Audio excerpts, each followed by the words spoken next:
Hello everyone, welcome back to Season 2, Episode 7 of Coffee Chats with Mo and Bro. And it's your lucky day because I've stolen the show. I'm going to be the host today.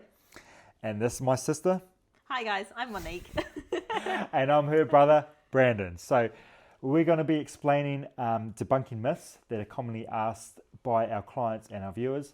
But before we get into that, we use our coaching service to help our clients get results. And we do that through helping them with their own training plans, whether that's at home or in the gym, and nutrition plans that are catered to their lifestyle. So whether you enjoy sweet treats, snacks, or a bit of ice cream, we can incorporate that into your plans. But more importantly, we want to teach you everything you need to lose weight, build muscle, but then stay there. And we do that with our habit training and mindset coaching. So that's how we work with our clients.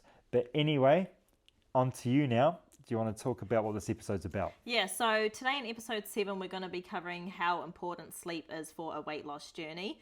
And I'm going to pass it over to you and pretty much ask you how it's been on your journey and what you've found with sleep, if you've been trying to lose weight or build muscle, how it's been for you. For me, sleep, well, I got to sleep every day. That's a good start. That's a really good start. Sometimes it's better than others, but overall... How do you know if you're asleep? I don't. But overall, I've found what's helped me with sleep is waking up pretty early. Yeah, I thought you were just going to say waking up. Yeah, that's always a win. Whenever you wake up, that's always a win. But waking up early has helped. I've found before, when we've gone through lockdowns, all those years ago, or just even when you have days off work, if you sleep in, it's very easy to then stay up late. Yeah. Which then just rolls over, and before you know it, you lose your productivity, your energy, you feel groggy in the mornings. And as hard as it is to wake up early, I think it's so important for your lifestyle to do, because if you wake up early, you're going to be more tired at night. Yes. And a lot of the time is people might work or stay up late watching TV to 1 a.m., 2 a.m., 3 a.m., and then they wonder why they feel like shit the next day, or struggle to wake up early, or just mental clarity is all out the window. Yeah. In terms of how it's applied to my training and my appearance and how I feel, sleep is super important. That's where all my recovery happens. You need to be sleeping at least 7+ hours a night, and that's why I value sleep. So sleep has always been a big focus of what I do. I like to try go to bed ideally before 11 and wake up. I set my alarm to about 6:30, but I generally wake up a little bit before then.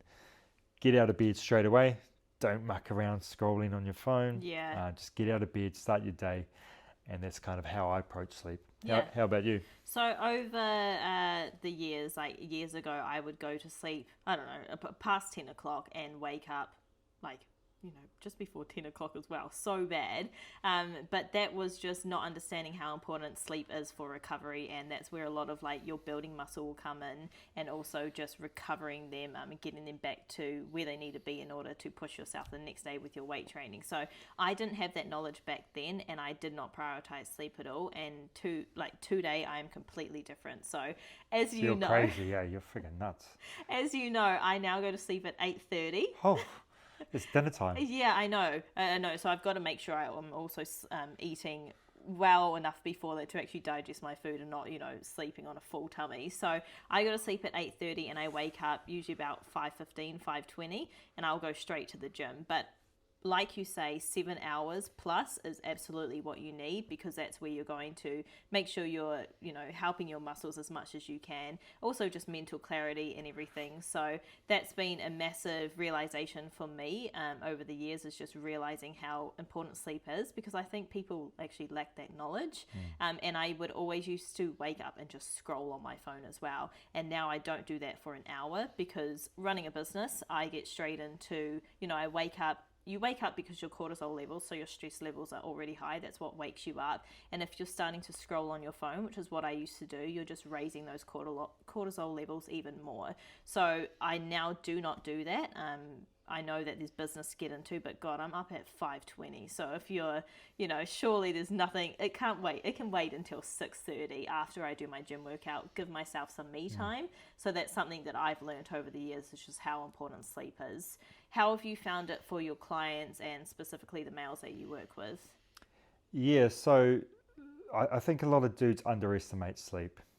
Everyone, A lot of yeah. dudes have a lot on their plate. They're working or have families to look after, and they have every reason to kind of neglect themselves. And you don't want to be neglecting sleep. So if we're talking it from like a hormone aspect, your cortisol, which is your stress hormone, is going to be increased if you don't get enough sleep. And with that, with the increased cortisol, means it's easier to put on fat, harder to put on muscle. So straight away, that's a no-no. We want to stay away from that.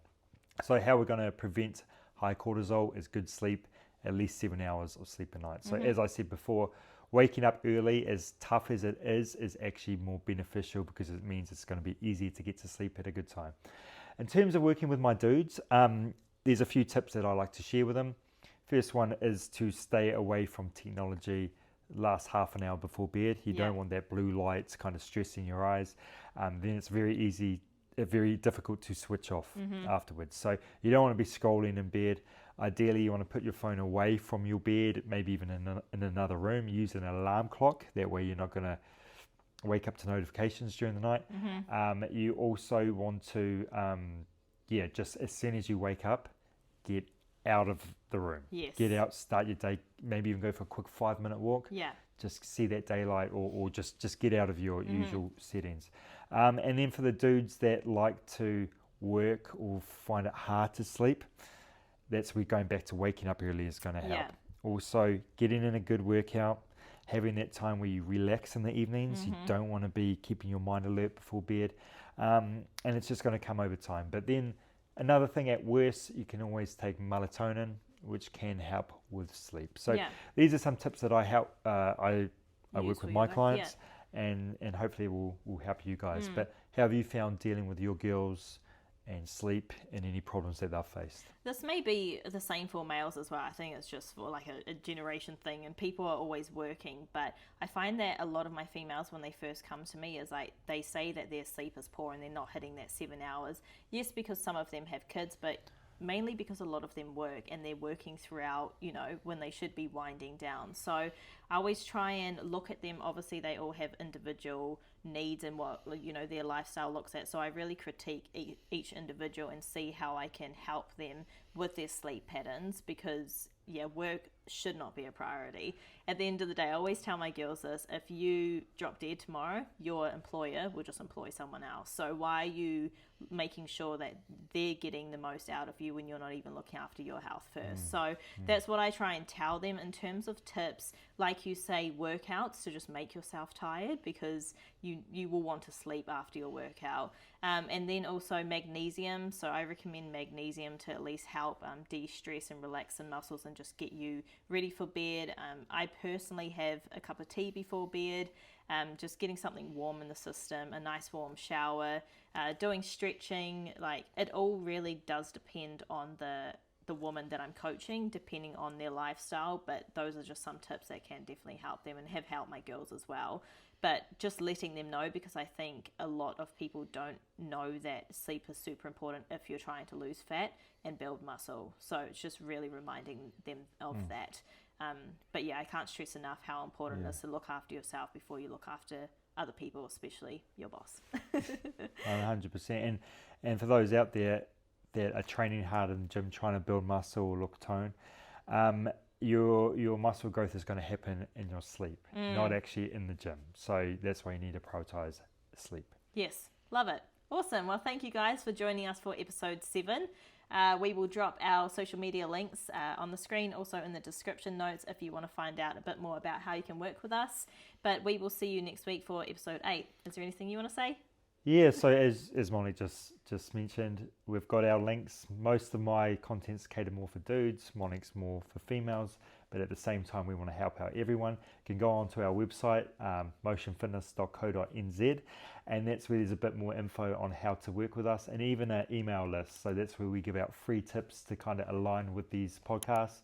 So feel free to give us a follow there and drop your details, and we'll help you out. But Awesome. I'll see you guys next time. Thank you guys. See you. Cheers.